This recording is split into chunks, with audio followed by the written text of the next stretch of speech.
It's not going to happen for my kids. Sorry, Milo, if you're listening to this right now. But one of the good things that's happening is this big pet adoption boom that's going on right now.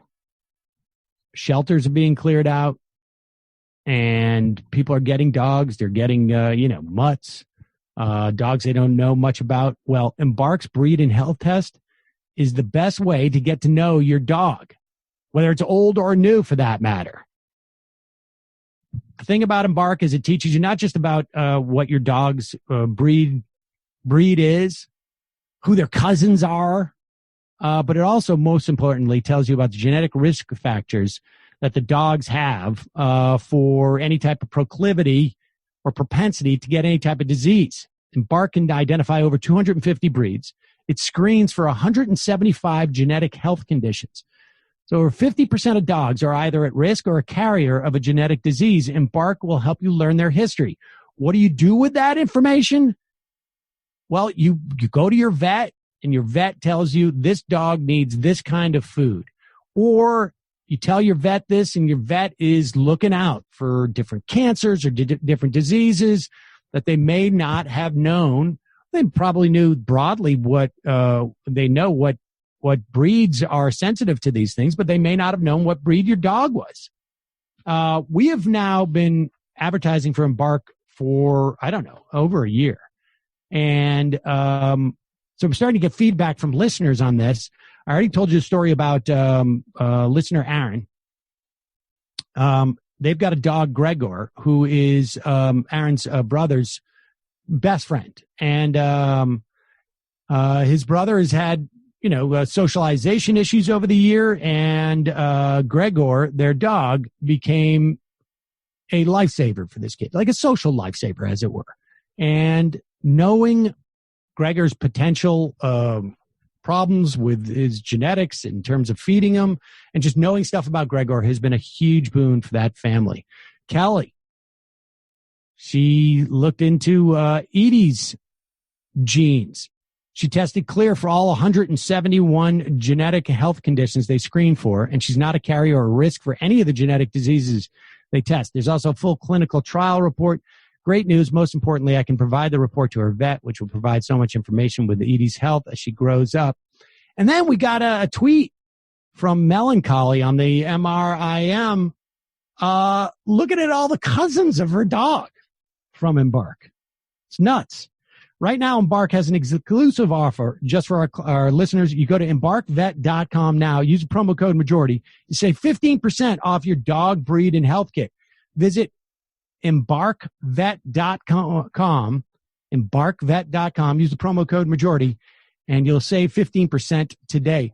All right, quick break, and then we're going to go talk to David Dayan in just a moment. Be right back.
We are back. Sam Cedar on the Majority Report on the phone. It is a pleasure to welcome to the program David Dayen. He is the executive editor of the American Prospect. David, welcome back to the program. Thank you. Can you hear me? Do I sound okay? It's not the greatest, but I'll muddle through. All right. Well, fair enough. You're a real trooper. I don't know why that's the case, but hopefully it'll be better next time. David, so you have a piece in the, you have a couple pieces I've been reading, frankly, and I should just say, let me just, I think I pay this compliment to you, every time you come on, but the American Prospect is killing it these days in a myriad of different ways. And so thank you for the work you're doing there. I frankly get a lot of the information that I talk about on this program from there. You have a great piece about Joe Biden. Well, I want to get to that in a moment, but let's talk about the HEROES Act. Can you, for a moment, explain to me what in the world is the idea behind this thing? Like, it's a messaging bill, but it's sending out a very bad message, and I don't know who it's sending it out to. I am completely baffled by this bill. When it initially was conceived, even Nancy Pelosi herself said this is a bill to set a marker for negotiations. This is a messaging bill. This is, this represents what we want to happen. You always hear politicians say, this is not the bill I would write, but it has some good things in it and I'll pass it. Well, this is the bill I would write. Like, if you're Nancy Pelosi, this is the bill that she would write. That's what a messaging bill is. This is, here's everything I want, and then we'll go into a negotiation with Republicans and see what we get. But this is supposed to be the bill I would write, right? And yet it is like completely muddled with things that look like compromises with Republicans, things that look like compromises with special interests, trimming of sales to hit, this is the weirdest part, to hit like a budget number to make sure it's not too expensive when it's a $3 trillion bill. The idea that you're trying to save money by clipping coupons on a buying of a yacht, essentially, on a $3 trillion bill is insane. And so it's like everything and nothing at once. And it reflects the total incoherence of Democratic policy. I mean, if you sat Nancy Pelosi down and asked, well, what do you want out of politics? If this bill is any indication, I'm not sure she could tell you. It doesn't make any sense.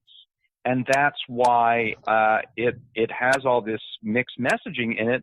And that's why it's going to be very difficult for swing district members to justify it, because there's so much in this bill that is going to be demagogued in November, no matter which way they vote on it. Right. I'm completely flummoxed by this. The only explanation I can come up with this is, and the student loan thing is a perfect example of it, but also the COBRA stuff. And just the idea of ending the COBRA stuff randomly on January 21, 2021 also seems just like, this is sort of like the classic, like the food sucks and the portions are too small type of situation. And the only thing that occurs to me is that the central agenda here is to project that we're doing stuff, but to make sure that really nothing happens. There is no implications of this. Like we have, the Republicans are out there. It seems to me they are full bore going for some structural change, right, to exist after this is over. And the Democrats are just like desperately trying. And by Democrats, I just mean, Nancy Pelosi and a handful of her friends, because nobody else is allowed into this process, it appears. Right. Are desperately trying to make sure that there is no progressive structural change that comes out of this. That seems to be their primary, agenda. Make it look like we're doing something, and make sure there's the fact. But I mean, just the fact that you think that there's a primary agenda here, I just disagree with that. I don't think there's any agenda here. It's slap a bunch of words onto a page because I don't have any vision for what I want to accomplish, and try to please every element of the caucus at the same time, which inevitably creates contradictory messages that infuriate the rank and file. I mean, there is no coherence here. $1 trillion for state and local governments, rent cancellation or rent forgiveness, $100 billion for rental subsidies. There are some, things that are very important. Maybe they're not structurally important, but they're very important to get us through this incredibly difficult period. And then there's like, well, we saw the score from CBO and we decided that student loan thing was too generous, so we're going to scale it back so that we can say the bill is $3 trillion instead of $3.1 trillion. Because that 3% of the total cost of the bill would really take us into fantasy territory, I guess, from 3 billion to 3.1. It doesn't make any sense. But that's my point, that it's not about the dollars, because if it was about the dollars, right, you would jettison, let's say, the SALT stuff. It's not about the dollars. Well, it's about they're afraid to. If it was about the dollars, you wouldn't be subsidizing COBRA instead of putting people on Medicare. Exactly. That is demonstrably much more expensive. Exactly. By about 50% per person than the alternative. So it's only, some of this is just straightforward special interest corruption. I mean, that's certainly one of them. The fact that they're going to allow trade associations to take, these paycheck protection program funds, these forgivable loans. There's a report by the Democratic Policy Center showing that existing members in Congress have taken $191 million in donations from trade associations. So that's just straight up corruption. They're just like, okay, our future employers or the people that fund our campaigns, you can get free money from the government. Why not? So some of it, this is my point. There's things that are necessary. There's things that have been tailored to please one random, swing state district member in the Midwest or something. There are things that are just favors and giveaways of special interest. It's not coherent. It's just incoherent. I still contend that the coherence is when you look at like the COBRA thing, when you look at the student loan thing, the one message I get from that, and I'm not saying there aren't these other conflicting messages and whatnot, but the one message I get from that is cost is not the issue. The issue is creating a plan that could actually go forward after we're done with this. Like, they don't want the benchmark of allowing these things to exist, even on paper, right? In the same way that, like, if they were to vote expand Social Security in the Senate, we're all looking at that as obviously the Democrats were not in power when they passed that, but it's a marker.